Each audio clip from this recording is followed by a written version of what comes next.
Hello amazing viewers and subscribers, and welcome to a brand new series started on my channel, and this will become a Wednesday project. So in this little project I'm going to be ranking the stories in every single season and series from worst to best. So a bit like my ranking every single season and series of Doctor Who from 1963 to 2023. This is going to be different. I'm going to be ranking every single story / episode from each season and series from worst to best. So a bit like it, but instead of it being from my least favourite to my all-time favourite series, this is going to be in different order. So today, I'm going to be doing Series 2, which is, of course, my least favourite series of Modern Who. And then I'm probably going to do, for next week, a proper season and how I rank each stories in it from worst to best. So sit there with your sonic screwdrivers, your glassix, your 10th Doctor t-shirts or your 10th Doctor suits, and let me dive into how do I rank each story / episode in Doctor Who Series 2. As you can tell, I have kind of changed my room around again, so now I've got my Doctor Who DVD box sets all on the shelf now. Yes, they are full of DVDs. I've got them all on the shelves. So I've got all my DVD box sets sitting right next to me on the side, and I've got my DVDs on the other side, and got me Blu-rays just by my TV is. So I kind of changed my room around, trying to give it a bit more of something for you amazing viewers and subscribers to actually look in the background, and I hope you enjoy looking every time. I am going to keep trying to change it each month, so that way I make it more interesting for people to just look at the background of me. So, ranking every single story and series of every single episode / story in Series 2 was a bit of a hard thing to do, because I really don't like Series 2. Series 2, it's my least favourite 10th Doctor series. I can't really say my least favourite Tennant series anymore, since Tennant's coming back to be the 14th Doctor. So I'm going to say it's my least favourite 10th Doctor series.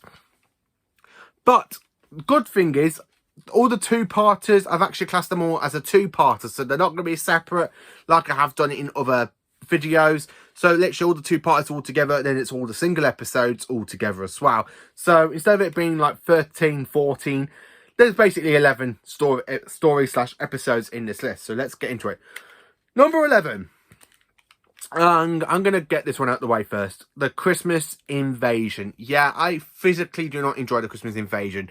It's good for the cigarettes. I do like the cigarettes design. I do like Billie Piper in this one a little bit, until basically she goes all crying and weeping, saying, oh, he's gone, the Doctor's gone, he's left me, Mum, he's left me. I don't really care for that kind of stuff going on. But when you kind of see Tennant with the sonic screwdriver blowing up that killer Christmas tree, around you, it does have some good moments, like when you got Jackie hiding there going, I'm going to be killed by a Christmas tree. That does make me laugh. I love how the 10th Doctor goes up to the, to the Santa robots, and he pulls out the sonic screwdriver, and they're just going teleports, and Mickey goes, oh, what kind of rubbish are they? And then, of course, when the Doctor does basically go back to bed, and he collapses until he gets a cup of tea spot in the TARDIS, which basically wakes him up, and then that's when the Doctor comes out. And, of course, he's there ranting because he's only just rejected, saying, oh, I could have been Ginger. I could have been Ginger. And you, Rose Tyler, felt a lot good how you were. You gave up on me. Oh, that's rude. Oh, so that's what I am now. Rude. Rude and not Ginger. I really don't like the Christmas Invasion. It's got some good stuff in there, like with the cigarettes and stuff and the blood control, but not a really great outing for a new incarnation of the Doctor. Number 10, New Earth. So, going from the Christmas Invasion, going into the actual main first story of this series now for Series 2. New Earth, what a load of crap this one is. I'm sorry to say that, but I really don't like this one as much as I do for other stories in this series. I do like the fact we got Lady Cassandra back. I like how she goes into the Doctor's body and Rose's body. I like the way how she's in the Doctor's body, because it has got some funny moments where it goes, ooh, my goodness me, I'm a man. So many parts on hardly used. Oh, 2 hearts, like that. That bit's funny when you got like the body swap between the Doctor and Rose, with Cassandra basically jumping in between into each body. And Rose is there, like she's in Rose's body saying, open it. And he goes, I order you to leave her. And then she goes back in, and no matter how difficult the situation is, no need to shout. Yeah, I do kind of like enjoy little funny bits like that. But the rest of the episode, it's just a really hit and miss for me. Number 9, Love and Monsters. Now, normally people put this one a lot low, But for me, it's got some comedy bits in it, especially with Tennant and Rose as the Hoyks, where the Doctor's there with the steak going, oh, come and get the lovely steak. Come and get the lovely steak.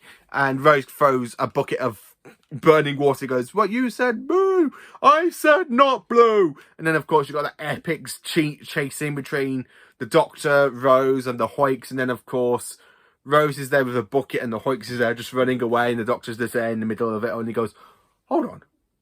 Do I know you? To Alias. And of course, yes, it does have some cheesiness with Peter Kay basically covered in green with faces all over his body, and he's running around the streets of London in his underpants as an alien. But you know, and then of course you've got that really difficult situation with Elton, and he's got that girl Ursula, and she's literally stuck on a pavement. So really, he's just gonna get a BJ from a pavement. Yeah, not great writing this one is, so I'm gonna skip it. Number 8. Oh dear, now this one I'm probably gonna get killed quite a lot, so let's get this one out of the way. The Girl in the Fireplace. Yes, I know, this is everybody's popular episode from series 2, especially with Madame Pompadour with the killer robots, you know, that go around slicing people. The reason I've put this one in 8th place, again, it's like the whole munch of Series 2. Series 2 is setting up this whole thing with Torchwood, but there again, you got this whole flipping lovey-dovey stuff going on for the whole series between Tennant and Rose, and then you got Tennant, Madame Pompadour, you got Rose with Mickey, and then of course you go back to Tennant and Rose. Yeah, I basically do not care for the whole lovey-dovey romantic stuff in this series. Does it work? I don't think so. It really doesn't work for me. I find it boring. I don't find it... I just really find it very cringe-worthy. And then, of course, with the Doctor basically going all lovey-dovey over Madame de Pompadour. Yeah. Less said than that one, but the Clockwork Droids are the best design. Number 7 is, of course, The Idiot's Lantern. Now, I do really enjoy this one because I do like The Wire. I think The Wire was a really interesting one-off character. Would I like to see The Wire return? Not really. I mean, even though literally I do enjoy the character, I think she just gets someone else where she goes, hungry, hungry. And then, of course, I like the way how she steals people's faces, like to feed off their faces a bit, and the Doctor pulls like when she's trying to feed off the Doctor, and she's there going, oh, this one knows so much. And then when she sees the sonic screwdriver, and she goes, armed, he's armed, and he activates. Literally, she backs off from the Doctor, and then of course the Doctor traps her onto a VHS tape. Yeah, I really do like this one. I do like the way how the Doctor tells Mr. Connery off, where he's there screaming at the Doctor, I'm talking and I'm not listening. I really do like the way Terry Tant just shouts that, and I'm not listening. And now you, Mr. Connery, you're like, I really just enjoy that bit from the episode. Number 6, Theatre. Theatre. What can I say about this one apart from the old lovey-dovey stuff I'd like in the middle of this episode? It's okay, because I do like Chloe Webber. I like the Solus idea when she takes over the body and she's drawing and all the people are vanishing into these drawings. And then, of course, you do have that song, Kookaburra. Is it Kookaburra? Something like that, Kookaburra. It's been a while since I watched Theatre. I like how the Doctor gets drawn and the Doctor and TARDIS basically vanishes onto his piece of paper. And, of course, he points to the Olympic flame to give Rose a little bit of a hint. And she goes and throws in the Isolus pod into the actual Olympic flame for 2012. And then, of course, for some reason, the bloke carrying the flame literally just collapses, and then when they all think it's over, the Doctor comes along, runs up with his big, massive brown coat, and he's there literally just running, and no one's stopping him. Yeah, that's the Doctor. I really do like that bit, but the rest of the episode... Number 5. Number 5. These are mainly the ones I physically enjoyed the most. So, as I say, all the two-parters together, and these are the ones I physically enjoyed the most out of this series. So, Number 5 is, of course, Teeth and Claw. The Doctor with a werewolf, with an alien werewolf, and, of course, with Queen Victoria. How good is this episode? Well, this one's a 10 out of 10. I really do enjoy this one. Teeth and Claw, I just honestly love it. Even though it does kind of have the whole banter between the Doctor and Rose, I can forgive it for this one. Because this one, it not just only focuses like stuff on the whole lovey-dovey stuff, but this is just a fantastic horror sort of story with an alien werewolf running around trying to get the blood of Queen Victoria so he can infect the throne. I really do like this episode. It's just brilliant. Absolutely brilliant. And I really do like how the actress plays Queen Victoria in this episode as well. She goes, I am not amused. And then, of course, this all sets up the whole Torchwood Institute where Queen Victoria is setting up Torchwood to capture the Doctor and other alien threats. I really do enjoy Teeth and Claw for it. Number 4. Now, this one I was going to put in number 1, but there are some two-parters I physically enjoy. So this one is number 4.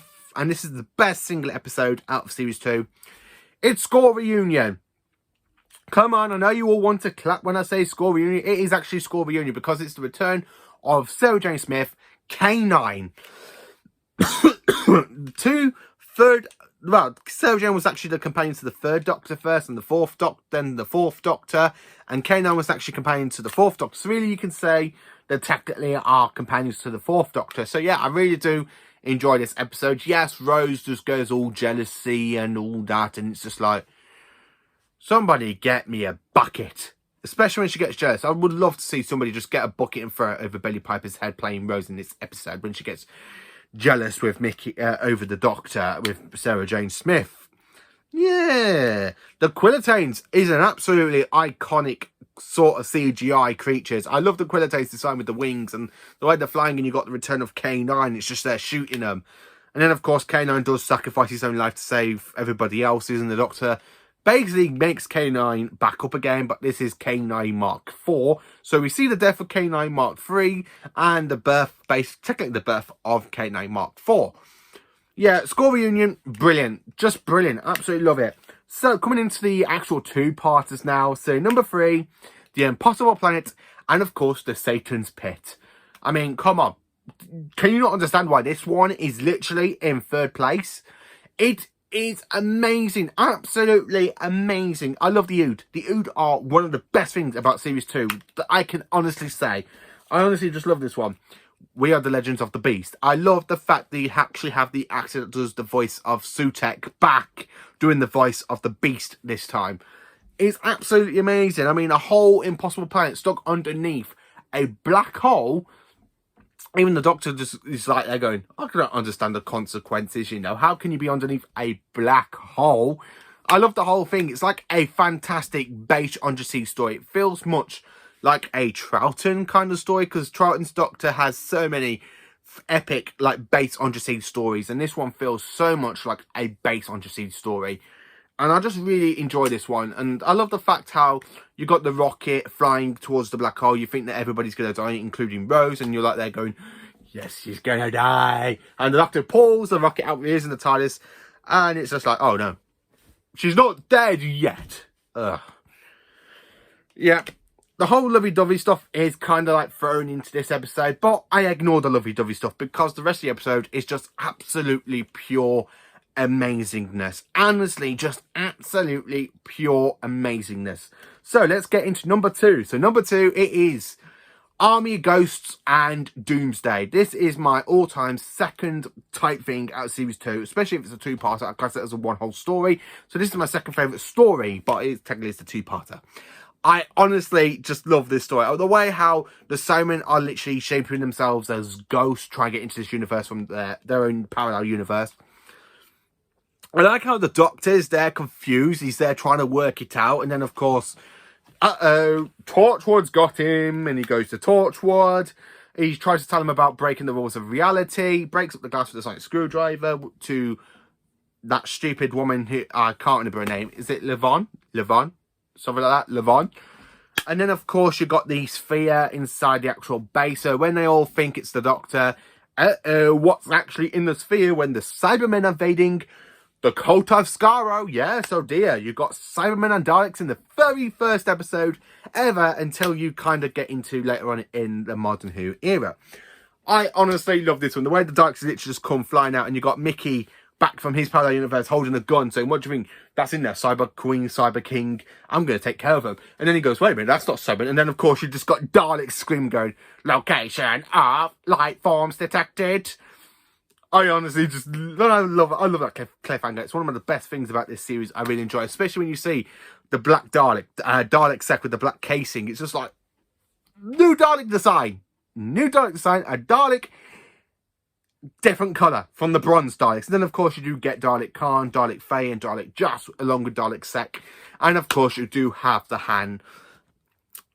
Oh, what's it called? The Genesis Arc. That's it. The Genesis Arc that needs to touch from a time travel to wake it up, because it turns out to be a Time Lord prison. So anyway, when the Daleks are there thinking, oh, you know, they've got to get their hands to touch by a time traveller, Mickey Smith falls. Well, should I say Mickey the Idiot? Because he literally just falls, opens the Genesis Arc. And when it opens, 10 billion Daleks just come flying out of that Time Lord prison ship, start killing Cybermen and the humans, until the Doctor basically opens up the void. They get pulled in. You're going to see Rosie's about to get pulled in. She's saved by her father. But because the Doctor closed the void, Rose can't get back and she's stuck in a parallel universe. Hallelujah, we finally got rid of her. Oh, wait, she's back in Series 4. But Series 4's okay. Series 4's amazing. Yeah, I do love that bit. And then, of course, you have the Doctor burn up her son just to say goodbye. To be honest, it's the very first time he's actually burned up her son to say goodbye to a companion. Unless, you know, if you look at all the other goodbyes to the companions, they're so much better than this one, apart from, oh, I'm just burning up her son to say goodbye. And then she goes, I love you. And he's like, quite right too. It's just like, oh, cringiness. It was back again after so much epic battle between the Daleks and the Cybermen. But then, of course, you get that funny bit with Catherine Tate when she's in the TARDIS and the Doctor just pops up. He goes, what? Who are you? What? Where am I? What? What the hell is this place? What? I really love The Runaway Bride, and I love how this episode gets straight into that. Just epicness. And then, of course, number one place, it is another two-parter, which is Rise of the Cybermen and, of course, The Age of Steel. Now, this is the Cybermen's introduction to new viewers in Modern Who. And, of course, instead of being all from Mondas and stuff, they later return later on in the modern era. But these Cybermen are created by John Lunick, who is basically dying and he wants to find a way to come to life, and he creates a whole new race of Cybermen. Honestly, this is how the Cybermen come about. I do like the way how Doctor Who plays about with the Cybermen's Genesis, because you've got spare parts that creates the Genesis on Mondas, and then for Big Finish. And then, of course, you got One Enough for Time in the Doctor Falls, where you kind of find out the master, basically the course of the Genesis of the Cybermen from that Mondas ship. But this one is caused by John Luke by using Cyber Industries and to convert them. And this two-parter is absolutely brilliant. I do like this episode. This is my favourite episode out of Series 2.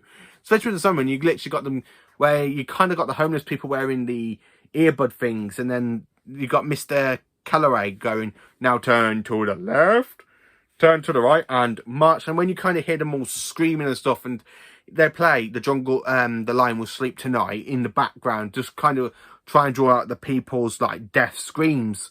The death count in this episode is very, very high. I mean, very, very high in this death count. I really do enjoy it. And then, of course, you know, Mickey decides to stay on Parallel Earth along with Jake to try and fight the Cybermen. So that is me ranking every single story and / episode in Series 2 from worst to best. How do you rank every single story / episode from this series from worst to best?